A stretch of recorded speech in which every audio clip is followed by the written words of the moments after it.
This is Newsroom on SABC News. Hello and welcome from Johannesburg here in South Africa. I am Eben Janssen. The show is live between 9 and 10 a.m. every weekday with highlights rebroadcast at 2 in the afternoon and then a complete rebroadcast at 5 a.m. the next morning. We're also streaming live on YouTube between 9 and 10 a.m. every day. And the whole show is available all the time on our YouTube channel. Now, the Oscar Pistorius murder trial enters a fourth week with the prosecution set to wrap up its case this week. Well, we'll look at procurement fraud in South Africa a little bit later. And then also, we'll cross to the opening of the Dewani Dam towards the end of our show. That's just before we go to the court. First, though, let's take a look at the news headlines.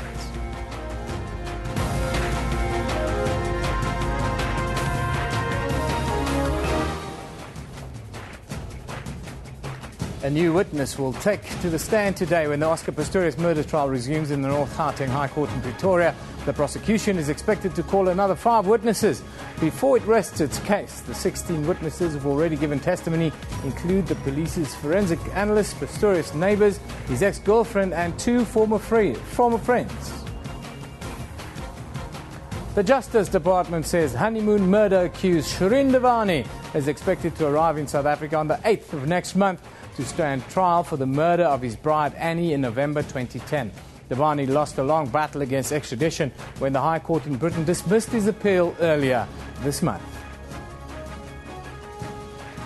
And in cricket, South Africa face a tough task when they face New Zealand in the World Cup T20 today. The Proteas need to win their last 3 matches against New Zealand, the Netherlands and England to keep alive their chances of a spot in the semi-finals of the tournament following Saturday's loss against Sri Lanka. The Kiwis are very good in the shorter format of the game and the Proteas will have to be at their best to beat them. That match starts at 11 a.m. Now, the first of the 5 last state witnesses in the trial of murder-accused Paralympian Oscar Pistorius is expected to take the stand when proceedings resume in the High Court in Pretoria at 9:30 this morning. The last witness to take the stand before the postponement last Wednesday was a mobile phone expert who testified that 2 iPads found in Pistorius' home showed that pornography and used car websites had been visited in the early evening of February 13 last year. To hear more on this, outside the North Gauteng High Court, as has been the case for the last 3 and a bit weeks, is Griselda Lewis. Good morning, Griselda. Very good morning to you, Eben. Griselda, week 4 starts and it looks like we'll gather a bit of pace with the prosecution hopefully wrapping up their case this week.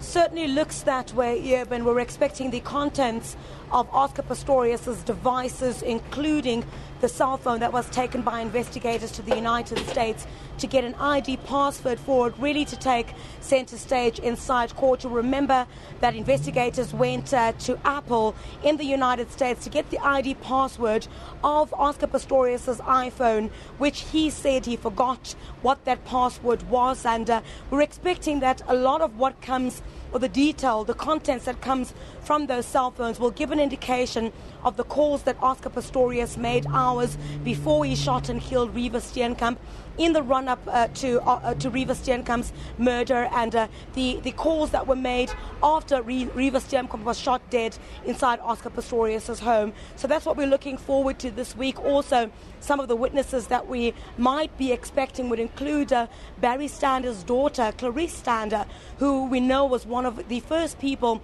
at the scene at the time. She was also the person who went up to go and get towels upstairs, in the upstairs unit of Oscar Pistorius' house, to stop Reeva Steenkamp from bleeding as she was dying. Griselda, public opinion seems to want Oscar Pistorius to take to the stand.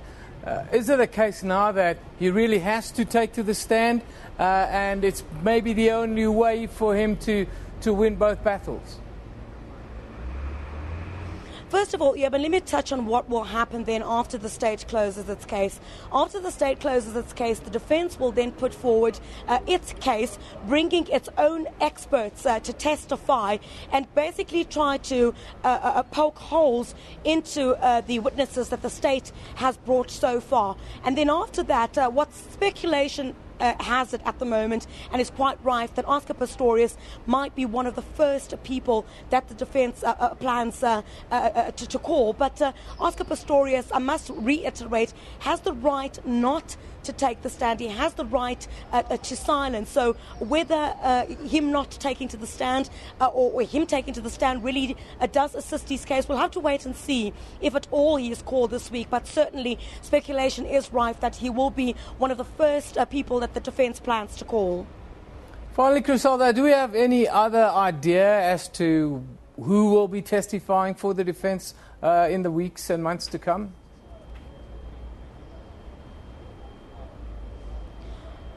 Well, there's a lot of speculation on that at the moment. And, honestly, Advocate Barry Roux has been playing his cards very close to his chest in that consistently throughout the trial, since it started, he's been indicating that they plan to bring experts who will perhaps argue against some of the testimonies that some of the statement witnesses made in terms of what they heard coming from the home of Oscar Pistorius. So that remains to be seen a bit later on this week on what the defence plans to do to try and counter the testimony that the state witnesses that have been brought so far have testified for inside here at the North Gauteng High Court.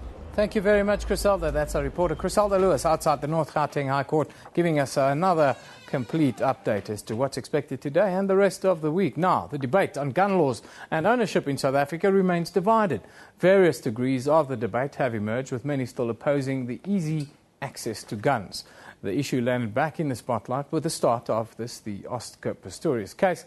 But despite this case, not a week goes by without hearing about someone who's been arrested for possession of an illegal firearm. Just over the weekend past here in Johannesburg, 9 men were arrested with 7 unlicensed firearms in their possession. John Welsh is the chairman of the South African Gun Owners Association, and he joins us in our studio in Pretoria. Good morning, Mr. Welsh. Thank you for joining us. Morning, Mr. Jansen. So could we start off by giving us your association's view on gun ownership in South Africa? Yes, thank you very much. The South African Gun Owners Association is obviously pro-firearm, but it promotes the responsible and safe possession and use of firearms. And for that reason, what we are saying is that only people who have in fact passed the necessary proficiency tests, who have obtained licenses for their firearms, and who have been properly scrutinized by the South African Police Service may be able to own a firearm. And then they must do that responsibly and with safety. Right now, our country is being portrayed internationally as rather lawless, with trigger-happy citizens, whether they have a license or not. What is your opinion on that? We do not believe that people are unnecessarily unsafe or irresponsible with regards to the handling of firearms. I believe that the greater majority of people are in fact very law-abiding and in fact very responsible regarding the handling of firearms. It is unfortunate that a number of people do abuse their privilege to own firearms, and for that reason they use it to solve disputes, which is absolutely incorrect, which they should not do. There should be other dispute resolutions mechanisms, and people should not revert to violence in order to do that. I wanted to ask you about illegal firearms and the amount of illegal firearms that we see on the streets. It seems that there are a lot of illegal firearms in South Africa. Well, how does this affect the population then? And what are organizations like yourselves doing to better this or help better this situation? Yes. It is very unfortunate that there are so many unlawfully possessed firearms on the street. One can only estimate or guess as to how many of those firearms there might be. But let's first of all have a look at the resources that there are. First of all, there are some firearms that are being illegally manufactured. In other words, some people refer to them as the so-called zip guns. If they cannot get their hands onto other firearms or other weapons, then they will revert to the so-called zip guns by manufacturing those firearms themselves. Secondly, they would rob break into houses and steal honest, law-abiding citizens' firearms. And then obviously there is also the theft and the losses of firearms from the South African Police Service and from the military. Just recently, it has been announced that quite a large number of firearms have been lost by the South African Police Service over the last number of years. And unfortunately, these firearms must also have found their way into the hands of the criminals. What the South African Gun Owners Association is doing in that regard is that we are promoting that, first of all, people ensure that they comply with the law. And the law is very clear in this regard. If you do not have in your direct possession your firearm, in other words, if you do not carry that firearm in your possession, your firearm must be locked up in a prescribed safe. You cannot, for instance, say that I will hide the firearm in a cupboard or somewhere like that. You're not allowed to do that. It must be locked up in a prescribed safe. And if you do carry a firearm on your person, you must make sure that you are fully aware of the firearm and the surrounding circumstances, that you are not robbed of your firearm and that you do not lose your firearm. So South African Gun Owners Association promotes that. We also have our programs in terms of which we announce and we inform the public, and that's the public at large, to be very, very careful with regards to the possession of their firearms, as to how they handle it and how to safeguard them. Then I'd like to ask you the question around the Oscar Pistorius case. What do you make of the defense shooting someone through a door without knowing who's behind the door and so forth? What is the view of your association on this kind of defense that's being put forward? Mr. Jansen, that is, of course, one of the crucial issues in this particular matter. There are a few very important but very simple firearm safety rules. The one, for instance, is that you do not touch the trigger of the firearm unless your sights are on target and unless you are prepared to shoot. The second is that you do not shoot at an unidentified target. Whatever the circumstances is, whether one is hunting, whether one is target shooting, or whether one is using a firearm to try and repel an armed aggressor, you must make sure of your target. You must make sure that your target is in fact what you perceive it to be. If you believe that your target is in fact an armed aggressor, you must make sure that that is in fact an armed aggressor. You must in fact make sure that there is an unlawful and violent attack against you, and only then can one use the firearm in defense. So to shoot at a target behind any closed door or behind any obstruction is unacceptable. One is not entitled to do that. Thank you very much, Mr. John Walsh, who's the chairman of the South African Gun Association, for your contribution today. Thank you once again, sir. Thank you, Mr. Jansen. Interesting views there. You're not allowed to shoot if you don't know what you're shooting at. It's simple. That's how you get a gun in South Africa, and that's how you keep it. Let's take a quick look at what you are talking about on social media on this Monday morning.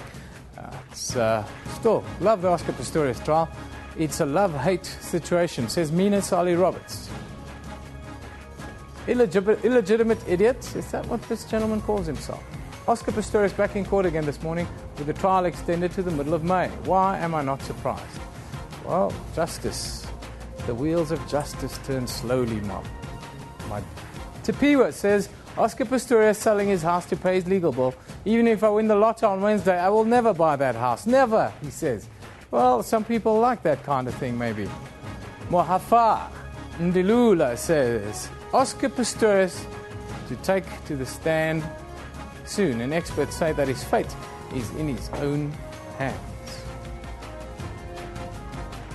That is very, very much what people are talking about on social media, that the only way that Oscar can get out of the fix is by putting in a convincing shift on the stand. Let's just take a quick look at what's available on our Facebook page, what you can see on our Facebook page. Of course, that's Newsroom. You can like it. Please go and like it.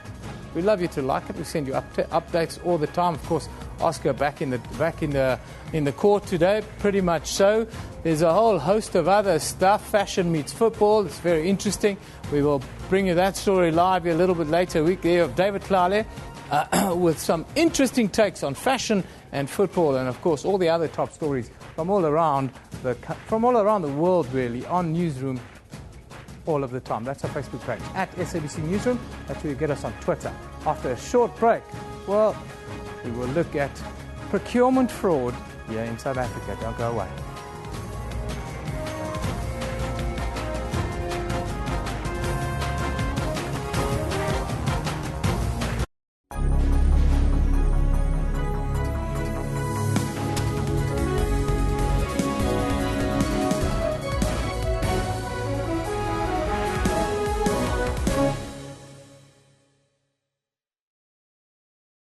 Get the Samsung Galaxy S4 from Telkom with a massive 5 gigs data, 100 included minutes and free uncapped Wi-Fi for just $369 per month on SA's best mobile broadband network.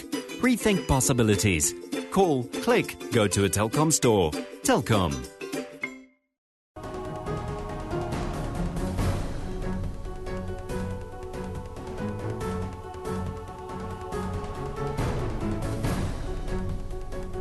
You missed the Oscar Pistorius trial? Watch the update and highlights of key moments in the trial on SABC News Channel 404 every night at 9 o'clock and at 5 a.m. All local, all global, all the time.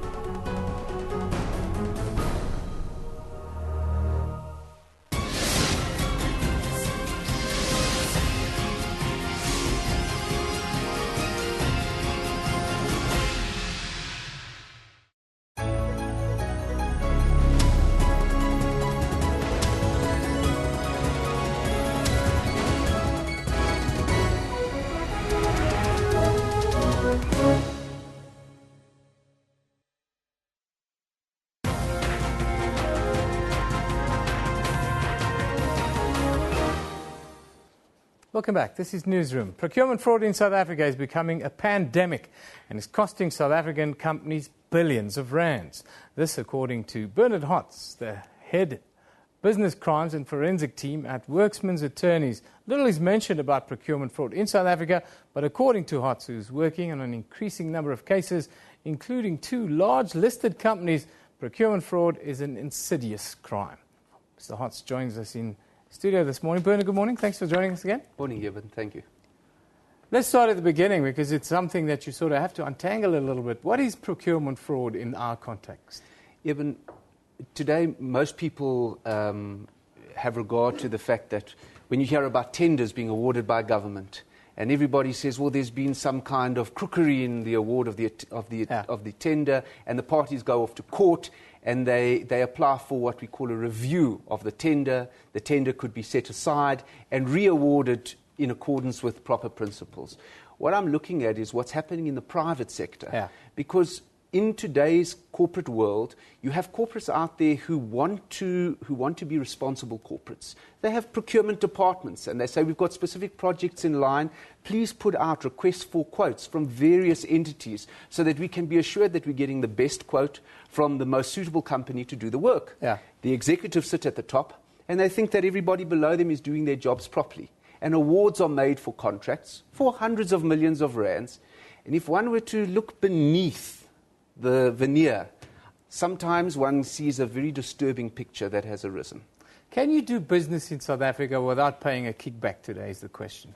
I would like to believe yes. Unfortunately, if one looks, and it's not just in South Africa, if one looks at what's happening in the world economy, people are suffering throughout the world.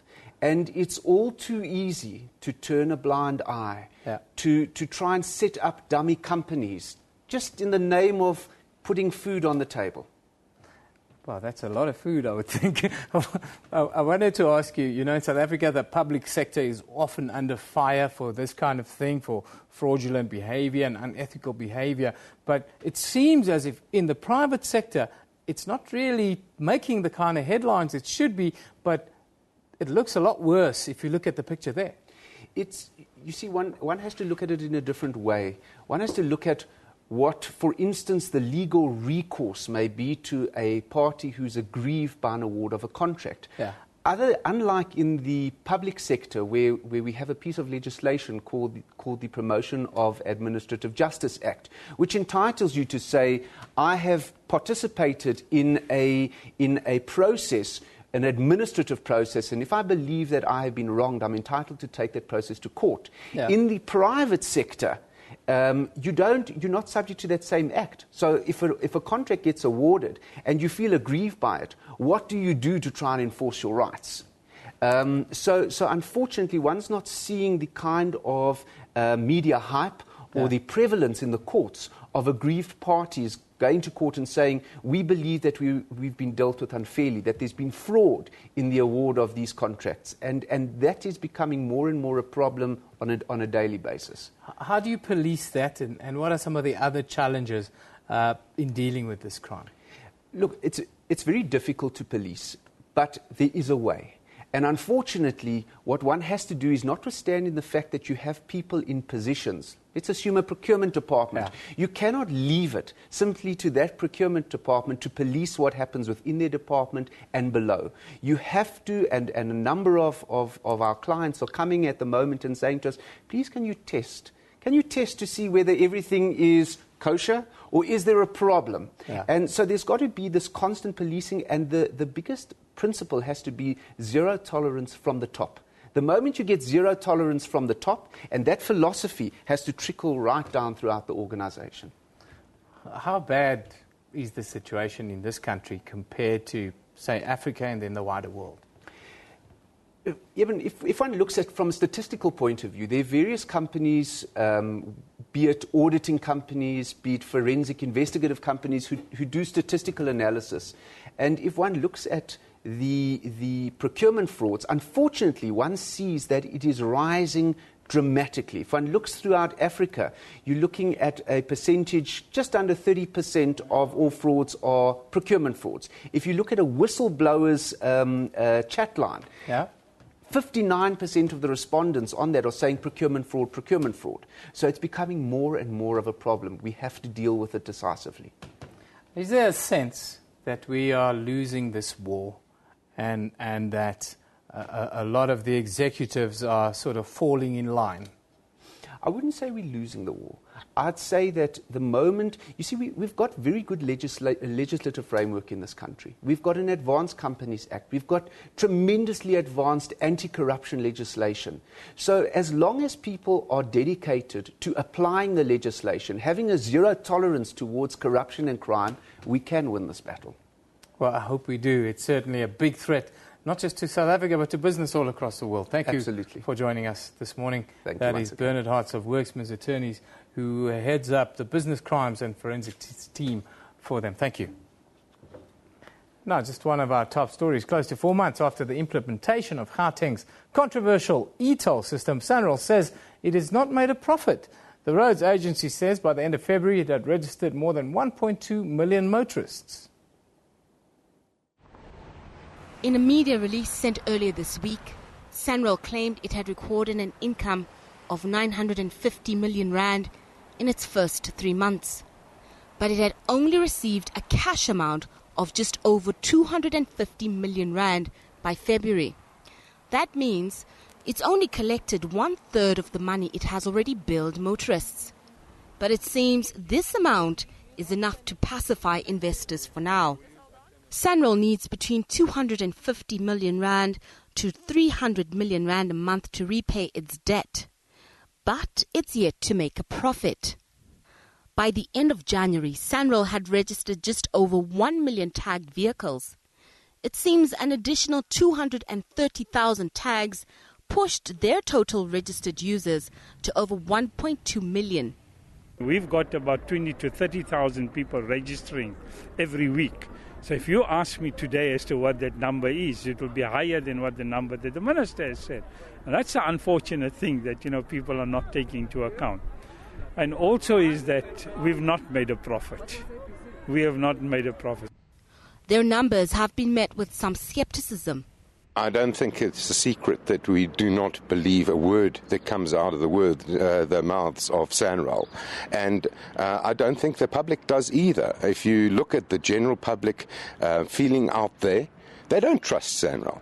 The positions are so polarized, when in actual sense you could achieve both the payment of the debt, but at the same time dealing with all the issues raised as concerns. Eventually, government is going to have to come to a realization that it requires a settlement with all the stakeholders, from the trade unions to civil society to business associations to ordinary people who are using these highways. SANRAL has rubbish claims it's trying to mislead the public. There is no reason whatsoever for us to misrepresent the figures or manipulate the figures, because all our numbers, all our financials, including the number of registered people we've got, etc., will and are being audited by the Auditor General's office.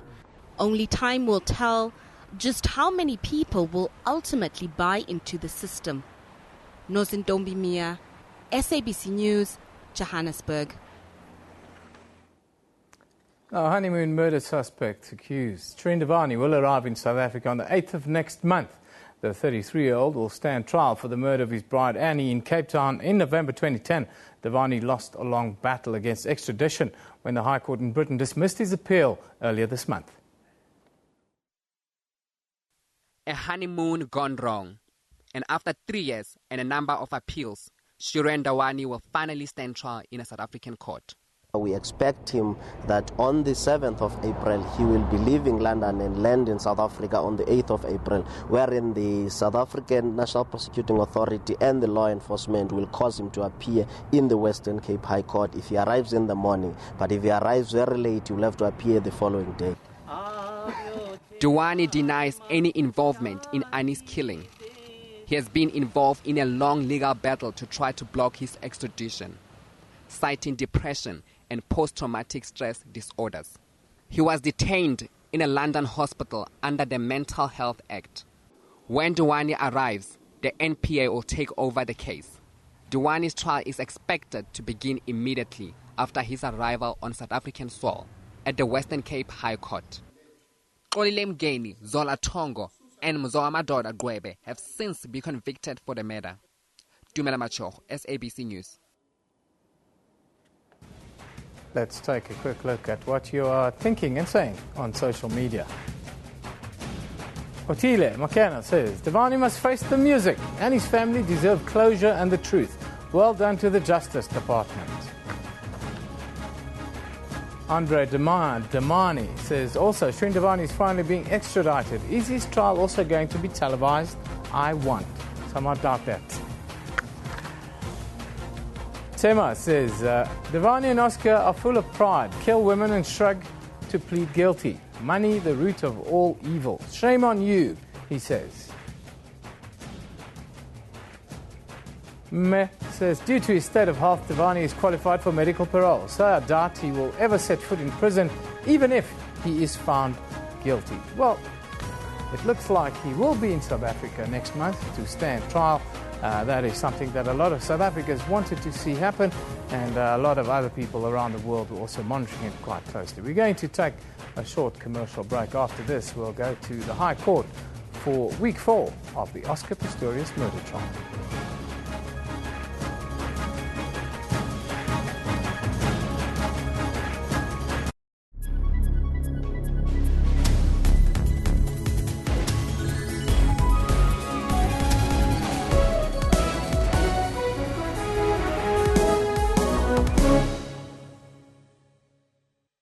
Zimbabwe faces its worst food shortage in 4 years. Tens of thousands have begun receiving food aid.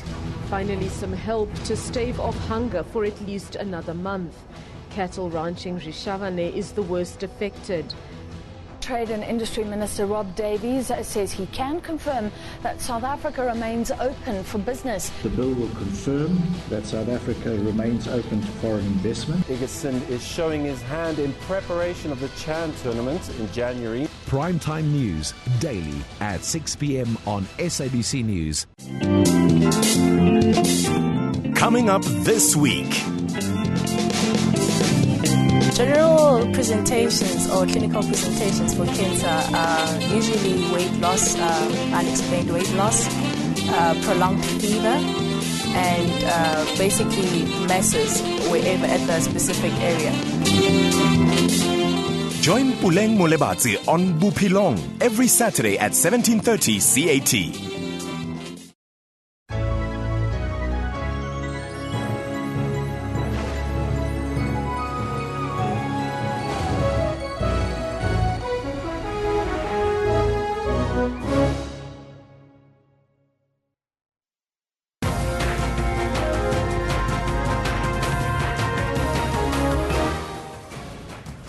Welcome back. This is Newsroom on SABC News. Let's take a quick look at the news headlines. A new witness will take to the stand today when the Oscar Pistorius murder trial resumes in the North Gauteng High Court in Pretoria. The prosecution is expected to call another 5 witnesses before it rests its case. The 16 witnesses who have already given testimony include the police's forensic analyst, Pistorius' neighbours, his ex-girlfriend and 2 former friends. The Justice Department says honeymoon murders accused Dewani is expected to arrive in South Africa on the 8th of next month to stand trial for the murder of his bride, Annie, in November 2010. Dewani lost a long battle against extradition when the High Court in Britain dismissed his appeal earlier this month. And in cricket, South Africa have it all to do when they battle New Zealand at the World Cup T20 later today. The Proteas need to win their last 3 matches against New Zealand, the Netherlands and England to keep alive their chances of a spot in the semi-finals of the tournament following Saturday's loss against Sri Lanka. The Kiwis are a good side in the shorter formats, and the Proteas will have to be at their best later today.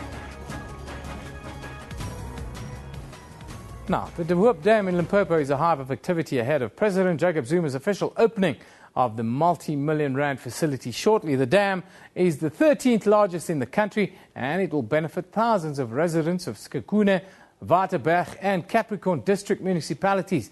The construction of the 3.4 billion rand De Hoop Dam started about 7 years ago. President Jacob Zuma, Water Affairs Minister Edna Maloa, Premier Stan Matabata and his cabinet are expected to officiate at the opening of the dam at the nearby Malekana village. Big tents have been erected where President Jacob Zuma is to address thousands of Sekhukhune residents who are the intended beneficiaries of this dam. Security is tight. For the latest, we crossed our reporter Michael Moringa, who's on the scene. Good morning, Michael. Good morning, Eben, and good morning to our viewers. Michael, interesting developments here today. Just tell us, what can we expect today? Look, in the next few minutes, we're expecting the president to come in here to officially open this dam. The dam was constructed from 2007 up until now. The dam is expected to give a relief to about 800,000 people in the 3 districts of Limpopo. We're talking of Waterberg, we're talking of Capricorn district and the Sekhukhune district.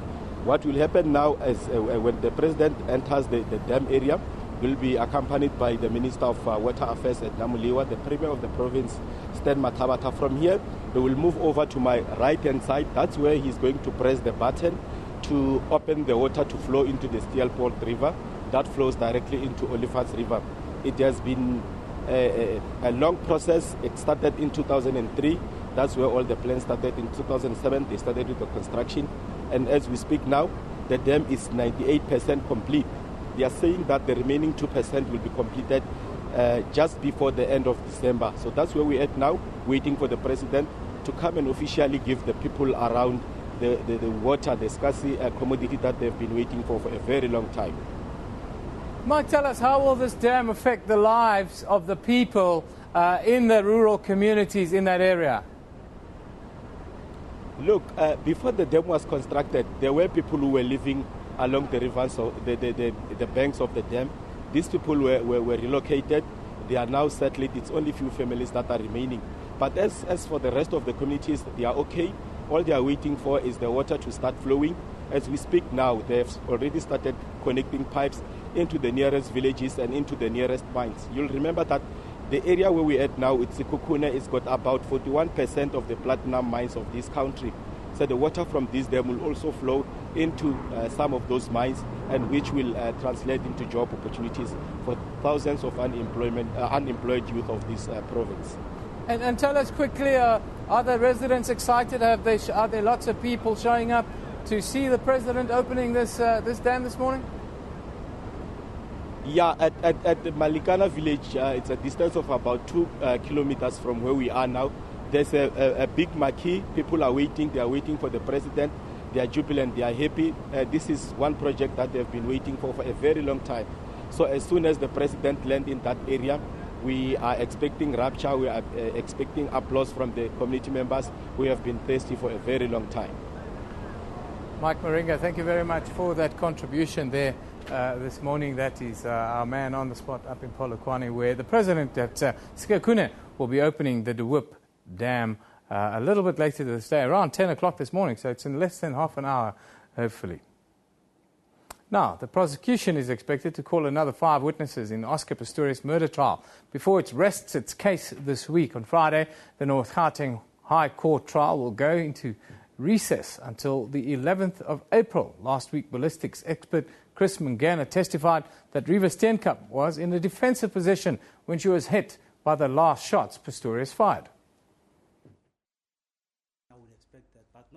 Mangena testified that Pistorius was not wearing his prosthetic legs and was standing about 60 centimeters when he fired 4 shots. He says at the time, Steenkamp was standing facing the bathroom door. The first bullet hit her in the hip. The impact caused her to fall on a magazine rack. Then another 3 bullets followed. He also demonstrated how Riva cowered before the fatal shot. Bullet perforated here, but the arm was now in contact with her, and she was a bit facing down. It comes in here. You can see. A blood spatter analyst concurs with Mangena's version of events. She must have sustained or received the wound somewhere in front of the lid of the toilet. Pistorius's lawyers will challenge all of this through their own experts. This week, the prosecution plans to call between 4 and 5 witnesses before it wraps up its case, and then the defense will present its case to try and prove that Oscar Pistorius did not intend to kill his girlfriend Riva Steenkamp. Criselda Lewis, SABC News at the North Gauteng High Court. Of course, we're waiting for proceedings to get underway inside the North Gauteng High Court for the 4th week to get underway there. The state is expected to, conclude their case this week. Earlier, Criselda Lewis gave us that update. We're waiting for matters to get underway in the North Gauteng High Court. In the meantime, we'll try and pad a little bit for time. Now, the fair value of the rand is once again a point of debate. The currency is trading near 3-week lows as the dollar surged after the new U.S. Federal Reserve chief indicated a faster than expected rise in interest rates in the United States. Yet Swiss bank UBS is one of those that's of the opinion that the rand should be at least 10% weaker. UBS says the rand and the Turkish lira need to lose more value to reach levels that make their economies competitive again. However, local analysts disagree. To say that we can liken our situation with the Turkish lira, no, I don't think that's reasonable. They've been in a desperate situation. Much higher debt to GDP ratio. Yes, ours is climbing, but it's still in the 30% and likely to go up to the middle 40s in another 3 or 4 years' time. But that's quite manageable by global standards. When you look at the US at around 100% and Japan at 200%, admittedly they've got something like 0.nothing interest rates, but nevertheless, I think that it's a very stern comment on South Africa. The rand had weakened by around 30% in the last 3 years, and this has apparently not been taken into account when UBS made its calculations. We at RMB think this is quite an extraordinary result. We don't really see their methodology very clearly, but broadly they seem to have what the economists will call the macro balance of payments approach. In other words, they look at the current account, look at the trade deficit, and then forecast what type of exchange rate move would be needed to clear those imbalances. The problem with this methodology is now at 1070 on the rand, they say that the rand is 10% too strong. But if you did it when the rand was at 660 and the current account was at similar levels, you would also say that it was 10% too strong. So 3 years ago, they would be saying the rand fair value was 730. Now they're saying fair value on the rand is well in excess of 11, maybe even in excess of 12. The UBS opinion is based largely on the imbalances within our economy, which all add up to a witch's brew of bad news. Local analysts say, however, that this needs to be viewed in context of the global picture, which reflects a slowing global economy. Naturally, that means countries like South Africa have fewer customers for their goods. But Kern says the local imbalances are no longer as big an issue as UBS would suggest. Exports are growing, up 5% year on year. Imports are going to slow. Weakness in the exchange rate have pushed up inflation. That's made the SARB hike interest rates. It's going to slow consumption, slow imports. We are already moving towards rebalancing in the economy. The current account is already rebalancing. Furthermore, he says different models of calculation produce different results. Our favoured model suggesting fair value on dollar rand is around 9.20. A lot of people are quite surprised by that. They say, well, but the rand's much weaker than that. But when the rand was at 6.60 and you're saying the fair value on the rand is at 9, then people also don't believe you. We have this tendency of the rand to move to either extremes, very strong or very weak. But the rand has a history. It blows out, it comes back. No reason to think this time will be any different. In fact, Cam says the rand's history of overshooting either way could even see the rand go as strong as 8 rand to the dollar in the foreseeable future. Gunther Deutsch, SABC News. Well, it's about 9:42 almost a.m. this morning. Court is just got underway behind me. It is week 4 of the Oscar Pistorius trial. The state is expected to wrap up its case at some point this week. Let's go live into the North Gauteng High Court. On 14 February 2013. This phone was also analysed and the data downloaded by Captain Muller. That will be the admissions, my lady, in terms of section 220. I beg leave to hand that up. Thank you very much. Mr. Roux? It is confirmed. Thank you, my lady. Thank you very much. Thank you very much.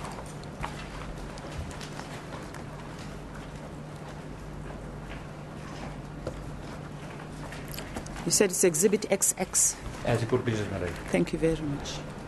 My lady, if I may, we undertook to also make to you the as Exhibit 2 available. That was on the photograph of Colonel Vermeulen that we said it was not as bright and visible on the photograph itself. It's just to have it on the screen as well. Yes. It was just placed on the device. So if we may, as undertaken at the time, if we may hand it up as Exhibit 2, my lady. Exhibit 2? Yeah. Exhibit 1 is the back. Yes, yes, I remember. Thank you very much. This is Exhibit 2.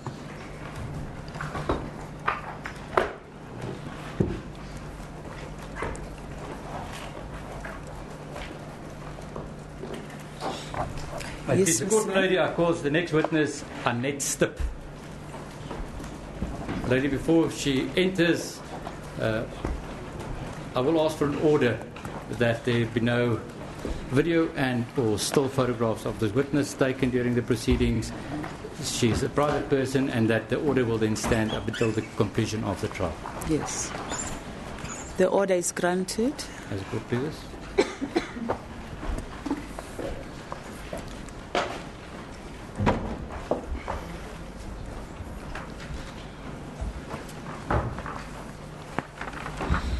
The witness may be sworn in. Your full names, madam? Annette Stip.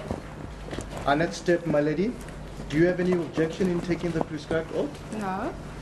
Do you consider the oath as binding to your conscience? I do. Do you swear that the evidence you shall give shall be the truth, the whole truth, and nothing but the truth? If so, raise your right hand and say, so help me God. So help me God. Sworn in, my lady. Your language of preference? English. The witness will continue in English, my lady. Thank you very much. You may take a seat if you so wish. Madam, where do you live? In Bushwillow Crescent, 193, Silverwoods Estate. Do you know Mr. Johan Stip that was a witness in this matter? I do. He's my husband. And you shared the house with him? That's correct. What business are you in? I'm an occupational therapist doing medico-legal work. Madam, on the evening of 13 to 14 February, early morning, an incident happened that caused this trial.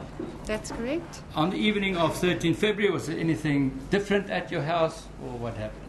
No, we had a normal evening, my lady. Nothing special. put the kids to bed, and we retired at about 10:30. And in the house at the time was? It was me, my husband, 3 children, and the domestic worker. Now, you went to bed, and during the night, you woke up. That's correct. What caused you to wake up? I was slightly fluish, so I had a bout of coughing, which woke me up.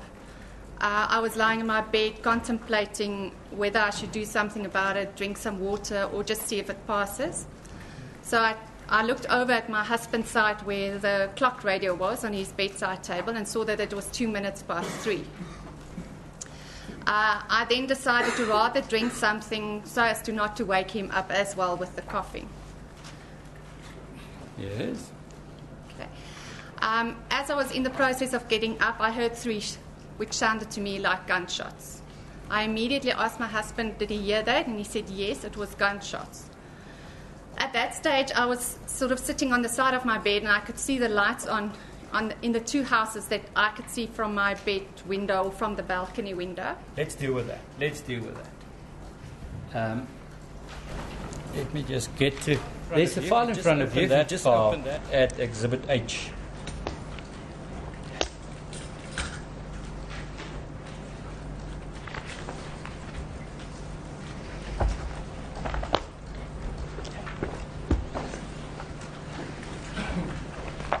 I think it's F. Can you just find out?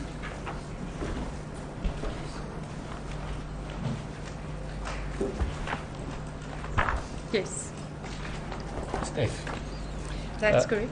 Let us just open that exhibit in front of you at photograph, you see.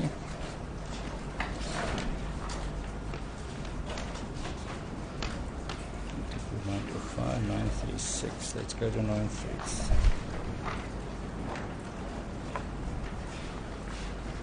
Let's open it at 938.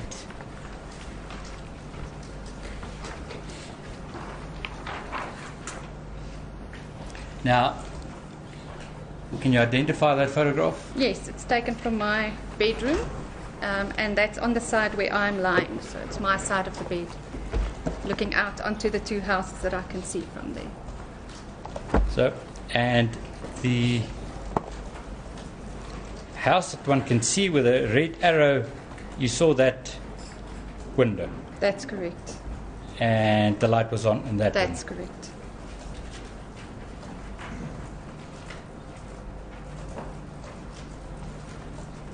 You said that your husband said it was gunshot wounds. You sat up, gunshots, no, not wounds. that you got up, that he got up. You sat in the bed. You saw the lights on. That's correct. What happened there? I said first to my husband to maybe not go out, as we didn't know where the shots were coming from, and then it was moments after the shots I heard a lady screaming, terrified screaming. We went out onto the balcony to see if we can ascertain where the screaming was coming from, but we couldn't. We could only still see the 2 houses the lights were on. We then moved onto the bigger balcony, as we do have a better view from there. The screaming at that stage just continued. It didn't stop during that period that we were walking out. I said to my husband, it sounds to me as if there's a family murder. Why else would a woman scream like that? Because she really sounded terrified. He then said that, well, then he's going to go and help because there could be children involved. At one stage, it sounded to me as if the screaming was coming closer. And I said to my husband, is there someone not coming down the street screaming? I said to him, I wonder which house it was coming from. And he says, well, there was a man moving in the house on the left-hand side. So he thinks that. At that stage, he went inside as we decided to get help. He walked inside, tried 10111, which we could not get through. I then decided, well, I must maybe go and help with my own phone, as he was trying to get dressed, trying to phone, everything at the same time. And as I turned to go in, I again looked at the clock radio, and then it said 3:17. I must just say that our clock radio is usually about 3 to 4 minutes fast, so It's not the exact time. So, and then just as I went inside, we heard 3 more shots. My husband then screamed at me to please get away from the windows because we didn't know what was going on at that time. I said to him that he must maybe try another phone number because I know the children had a educational talk and they were given another number to try from a cell phone should they not get through to 10111. I gave him the number, which obviously wasn't correct because it wasn't working. We then tried security. You'd have to slow down a little bit. Okay. I apologize. Yes. You gave another number, and what? And you then called security. We then called security. I cannot say exactly how long, but it was a very short period after that. Security arrived at our house. I then moved onto the smaller balcony to tell them that this is not the house. It's coming from the house where the lights are on the left side. And they must please phone the police. We couldn't get through, and there were already 6 shots fired. And that's when they left.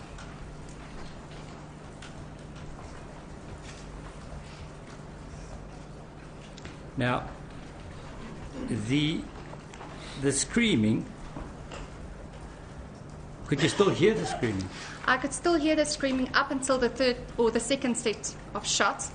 I also heard a man screaming because I remember saying to my husband, the husband or the man is also now screaming. I could not hear what he was screaming. I could not make out words, but it was a definite male voice. After the second set of shots, it just became quiet. Heard no more screaming, either male or female. Yeah.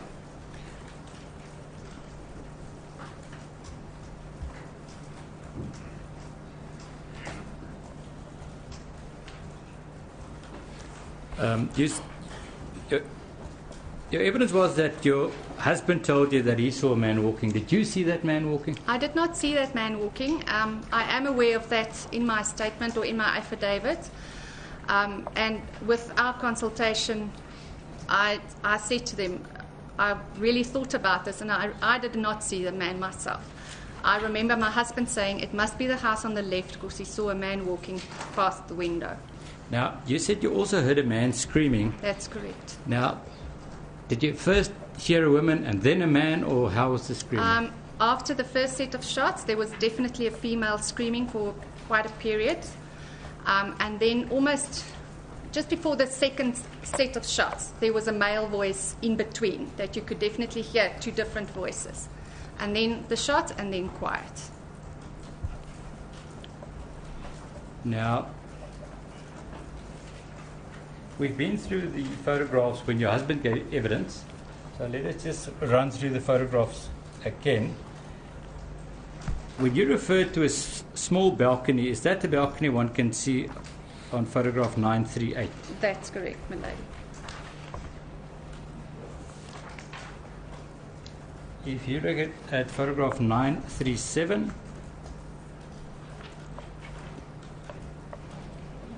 the small balcony would be the one just above the garage. That's correct.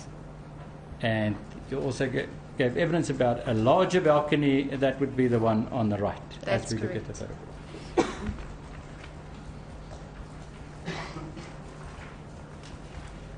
Now, you said when you looked out that the light was on in the 2 houses opposite. That's correct. Now, could you establish if one of the windows were open or closed? The house on the right, there was no open windows. It was just almost the whole top story's lights were on. And then the house on the left, you could see there are 2 sets of windows. The bigger window, it looked like sliding windows, and the one side was slid open. If we look at photograph 925,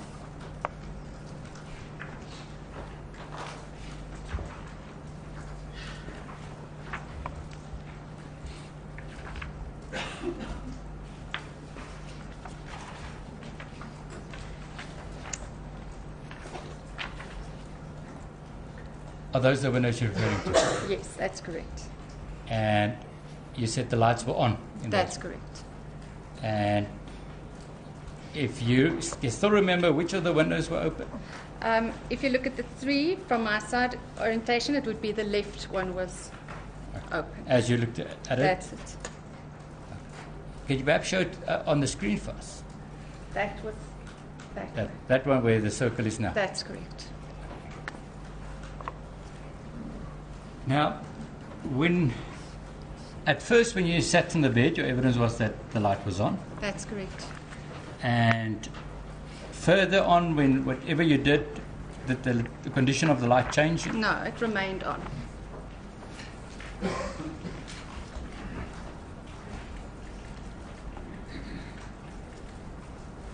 Now, just for completeness sake, have a look at photograph 920.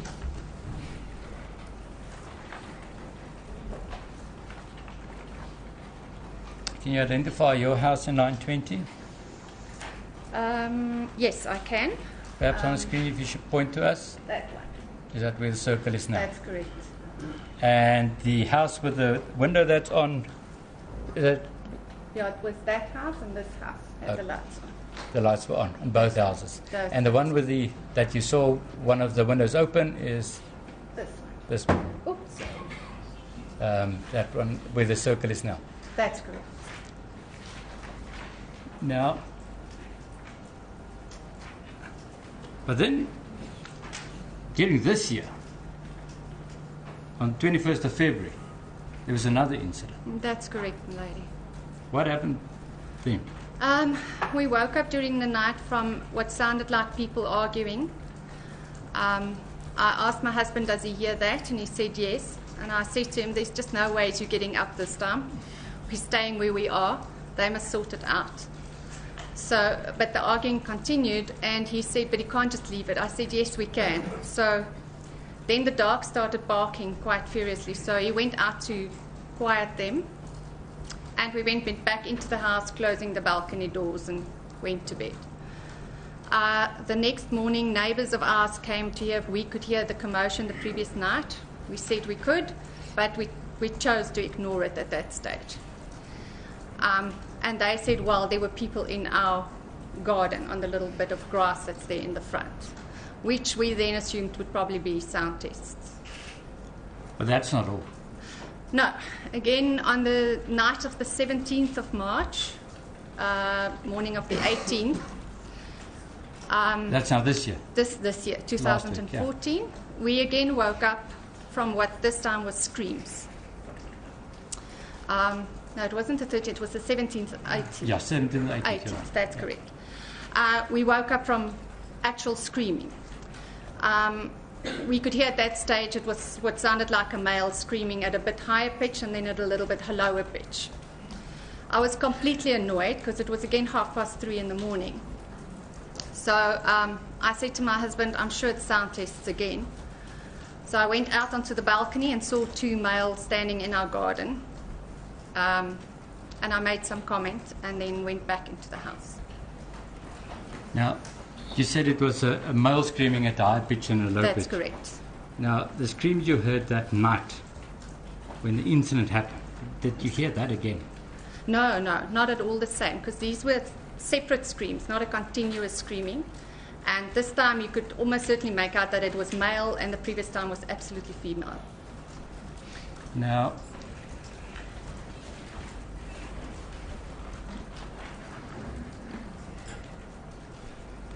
did you know the accused in this matter, Mr. Pistorius, before this incident? I know he is, but I've never met him personally. Do you know he was staying in that particular house? No, we did not. I remember when we moved in, our estate agent said that he was staying in the estate, but she was not quite sure which house, and the house that she did sort of point out to us was not the correct house.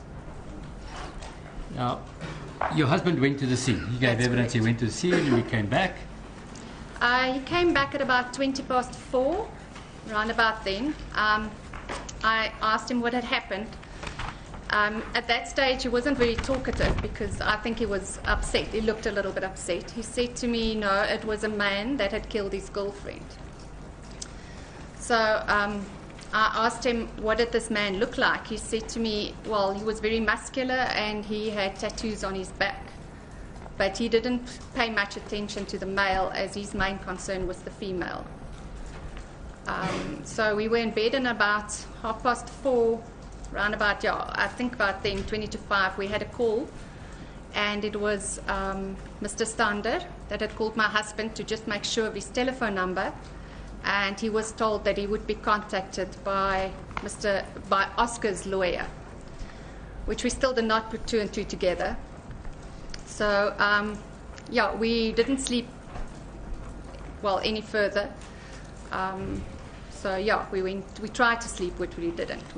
So even when your husband came back, you never knew that it was this accused that was involved in the shooting? That's correct. When did you establish that?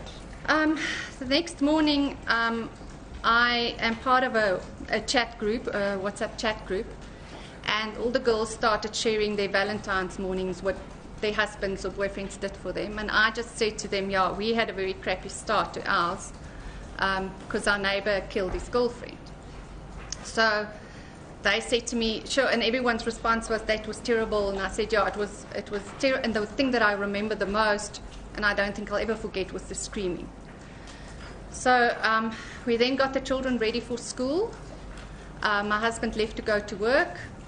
I opened the back door of my domestic worker at about 7:45, and she asked me what happened the previous night. I said to her, why did she hear it? She said, she's usually awake at about 3:15, talking to her husband, and she heard this woman screaming. She at first thought it was a baby, but going out and listening more carefully, she determined that it was a woman. I told her that, we had an incident across the road, and so I started working at about 8 o'clock on the computer, which is in the study on the other side of the house. And at about 8:20, I got a call from a friend. And she said to me, have I listened to the news? And I said to her, no. Why? She says, because I am sure that the person that you were talking about this morning is Oscar Pistorius. And that's when I found out the first.